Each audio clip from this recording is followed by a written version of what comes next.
जय हिंद दोस्तों। Learning with Rahul YouTube channel में आपका स्वागत है।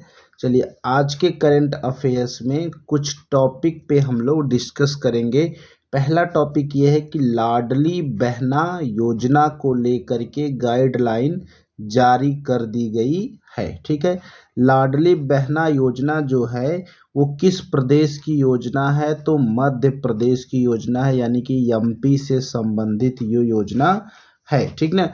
और इस योजना का लाभ केवल निम्न परिवार को नहीं मिलेगा, बल्कि निम्न और मध्यम वर्गीय जो परिवार हैं, सबसे निम्न परिवार और जो मध्यम वर्गीय परिवार हैं, इन दोनों परिवारों को इस योजना का लाभ मिलेगा। ठीक है।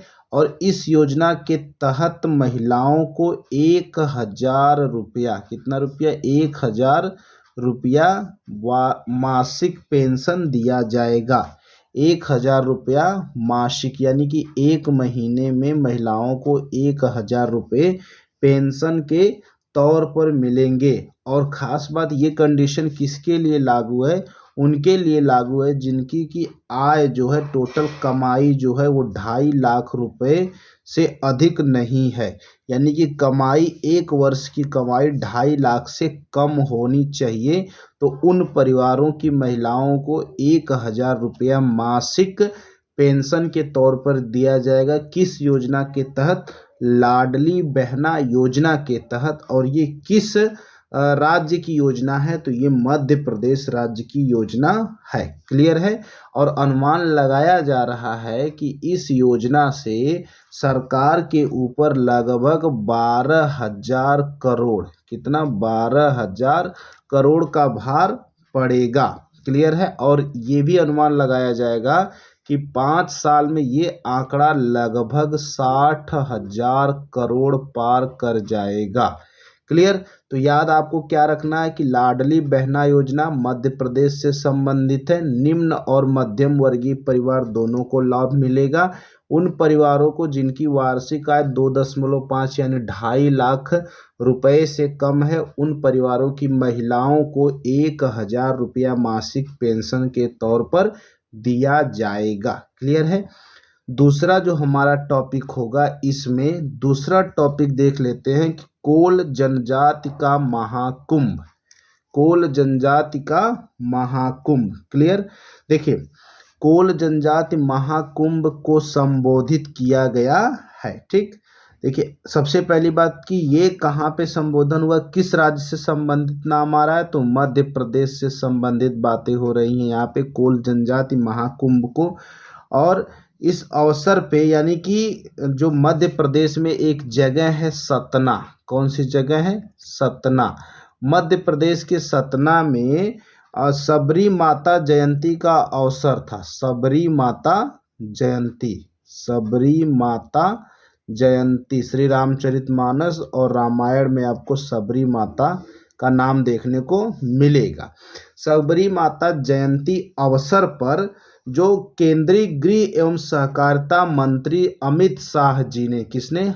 अमित शाह जी ने, केंद्रीय गृह एवं सहकारिता मंत्री हैं अमित शाह जी, इन्होंने कोल जनजाति महाकुंभ को संबोधित किया। ठीक। कोल जनजाति महाकुंभ को का संबोधन किया। क्लियर है। और इस संबोधन में इन्होंने क्या कहा कि 50,699, याद रखिएगा, 50,699 लाख रुपए से, यानी कि 50,699 लाख रुपए से लगभग 17 विकास कार्यों का शिलान्यास किया जाएगा। कितने? 17 विकास कार्यों का शिलान्यास किया जाएगा। और साथ ही 2,565 लाख रुपए से लगभग 18 विकास कार्यों का उद्घाटन यानी लोकार्पण किया जाएगा। क्लियर है। यहाँ तक लोकार्पण किया जाएगा। ठीक। अब देखिएगा, कोल जनजाति जो है ये कहाँ पाई जाती, किस राज्य से संबंधित है? तो क्लियर है कि एमपी से संबंधित है, मध्य प्रदेश से संबंधित है। ठीक। मध्य प्रदेश के किन जिलों में पाई जाती है? तो एक जिले का नाम है रीवा, यहाँ पे पाई जाती है। सतना आपको बता ही दिया गया, रीवा, सतना। और पन्ना जिलों में ये जनजाति पाई जाती है। क्लियर। और ये भारत की आदिम जनजातियों में गिनी जाती। किस प्रकार की जनजातियों में? आदिम जनजातियों में गिनी जाती है। क्लियर। और एक चीज कोल जनजाति के बारे में एक तथ्य याद रखिएगा कि इनके यहाँ पंचायत का बहुत महत्व होता है, जिसके निर्णय को सभी लोग मानते हैं। ठीक। और इनके यहाँ पंचायत को गोहिया कहा जाता है। गोहिया, या इसी का एक और नाम याद रखिएगा, मयारी। पंचायत को क्या कहते हैं ये लोग? गोहिया या मयारी कहते हैं। और पंचायत का बहुत ही विशेष महत्व होता है, जिसके निर्णय को सभी लोग मानते हैं। तो ये कुछ खास बातें रही कोल जनजाति महाकुंभ से संबंधित। क्लियर है। आगे चलेंगे हम लोग। अगला जो हमारा पॉइंट है कि तीजन बाई को संगीत नाटक अकादमी फेलोशिप यानी कि अकादमी रत्न दिया गया है। ठीक ना। देखिए, पद्म विभूषण तीजन बाई को, किसको दोस्तों? तीजन बाई को कौन सा पुरस्कार मिला? अकादमी रत्न मिला है। और ये अकादमी रत्न इनको किसने दिया है? तो ये अकादमी रत्न दिया गया है राष्ट्रपति द्रौपदी मुर्मू द्वारा। किसके द्वारा? द्रौपदी मुर्मू द्वारा ये इनको दिया गया है। क्लियर है। चलिए, बस इसमें इतना याद रखिएगा कि तीजन बाई को संगीत नाटक अकादमी राष्ट्रपति द्रौपदी मुर्मू द्वारा दिया गया है। क्लियर। चलिए आगे चलेंगे। अगला जो हमारा पॉइंट होगा इससे संबंधित अगला पॉइंट है कि छत्तीसगढ़ के 5 जिलों में देश की पहली मोहल्ला लोक अदालत, ये इंपॉर्टेंट टॉपिक होगा। देखिए, पहली बात तो देश की पहली मोहल्ला लोक अदालत किस राज्य में शुरू की गई? तो छत्तीसगढ़ में शुरू की गई है। क्लियर। और मोहल्ला लोक अदालत का जो आयोजन किया गया यानी उद्घाटन किया गया, एक तरह से किया जाए तो 5 जिलों में एक साथ किया गया। क्लियर। वो 5 जिले कौन कौन से हैं ये जान लीजिए। तो 5 जिले हैं छत्तीसगढ़ के। पहला जिला है आपका बिलासपुर। कौन सा? बिलासपुर है। ठीक है, बिलासपुर में। दूसरा जिला आपका है रायपुर, बिलासपुर, रायपुर। और तीसरा जिला है दुर्ग। और चौथा जिला है आपका जगदलपुर। कौन सा? जगदलपुर। और 5वां जिला होगा आपका अंबिकापुर। अंबिकापुर। तो इन 5 जिलों में क्या किया गया कि देश की पहली मोहल्ला लोक अदालत का उद्घाटन या शुरुआत की गई है। क्लियर है। ये इतना क्लियर हो गया होगा। देखिए, ये जो आयोजन हुआ है ये विधिक सेवा प्राधिकरण के निर्देश पर किया गया है। और इसमें जो जनता से संबंधित उपयोगी बातें होंगी, उपयोगी सुविधाओं पर चर्चा की जाएगी। क्लियर है। ठीक ना। और ये जो राष्ट्रीय विधिक सेवा प्राधिकरण है इसका सूक्त वाक्य क्या है? इसका वाक्य क्या, लोगो वाक्य क्या रखा गया है कि लोगों को घर पहुंचकर न्याय मिले। क्या रखा गया है? लोगों को घर पहुंचकर न्याय मिले। ये याद रखिएगा। तो पूछ लिया जाता है कि लोगों को घर पहुंचकर न्याय मिले किसका सूक्त वाक्य है? तो ये सूक्त वाक्य राष्ट्रीय विधिक सेवा प्राधिकरण, जिसके हिसाब से, जिसके आदेश पर देश के यानी छत्तीसगढ़ में 5 जिलों में देश की पहली मोहल्ला लोक अदालत शुरू की गई है। क्लियर है। ये क्लियर हो गया होगा। अब अगला टॉपिक है आपका जिसके बारे में हम लोग बात करेंगे कि लिथियम खनिज का भंडार। देखिए, लिथियम खनिज से संबंधित 2 जगहों का नाम आएगा। एक तो नाम आ जाता है आपका कोरबा जिले में। कौन सा जिला? कोरबा जिला, मध्य प्रदेश में ही है कोरबा जिला। ठीक ना। और साथ ही साथ ये देख लीजिएगा कि लिथियम खनिज भंडार जो है वो कहाँ पे मिला है? तो एक गांव का नाम याद रखिएगा, महेशपुर। कौन सा? महेशपुर। और ये जिला याद रखिएगा कोरबा जिला। महेशपुर कोरबा जिला में लिथियम खनिज भंडार मिला है।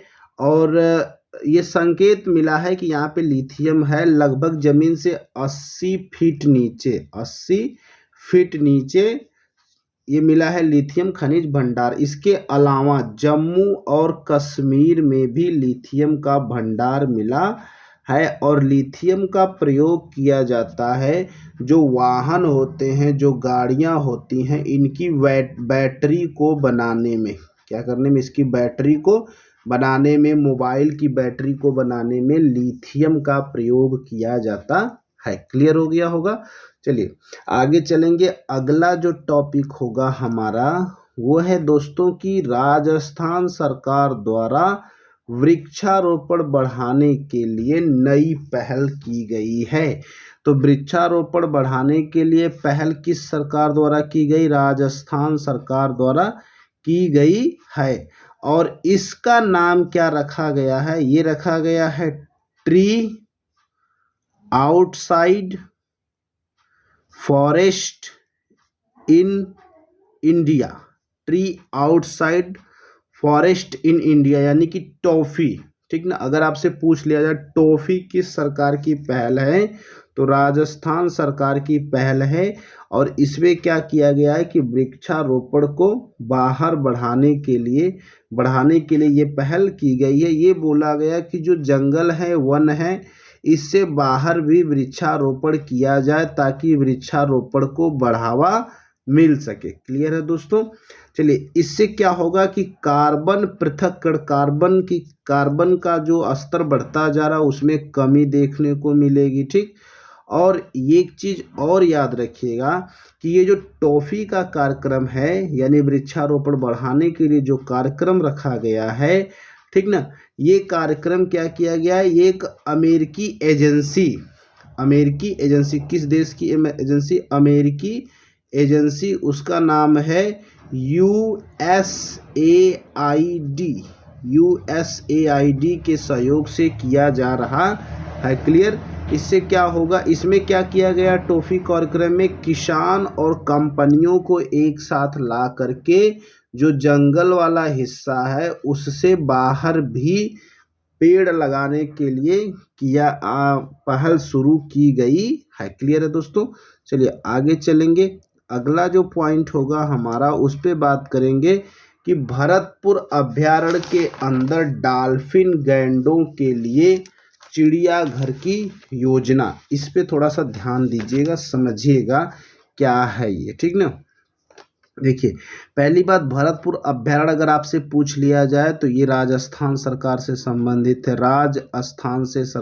है। ठीक ना, राजस्थान वन विभाग ने क्या किया कि जो केवलादेव राष्ट्रीय उद्यान है, कौन सा?